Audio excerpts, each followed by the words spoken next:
কাদের ক্ষেত্রে আসলে breast cancer হওয়ার চান্সেস বেশি এবং কাদেরকে আসলে আরো বেশি সিরিয়াসলি বা সতর্ক থাকতে হবে, এ ব্যাপারে যদি পরামর্শ। যার পরিবারে যদি কোনো তার মা বোন ফার্স্ট ডিগ্রি রিলেটিভ বলি তার কারো যদি ব্রেস্ট ক্যান্সার থাকে তাহলে অবশ্যই সে হাই রিস্ক গ্রুপে আছে।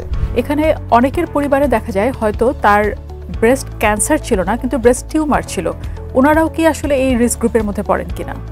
নট নেসেসারিলি সবাই আসলে এরকম রিস্ক গ্রুপে পড়ে না, কারণ হচ্ছে যে টিউমার তো আসলে সবগুলো ক্যান্সারাস হয় না, সবগুলো ক্যান্সার না। এসকেএফ অনকোলজির সৌজন্যে বিশেষ আয়োজন বিশ্বমানের ক্যান্সার চিকিৎসা এখন বাংলাদেশে।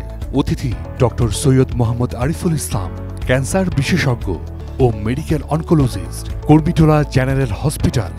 বিষয় ব্রেস্ট ক্যান্সার। দেখবেন 15 অক্টোবর বুধবার বিকেল 5টা 30 মিনিটে শুধুমাত্র এটিএন নিউজে।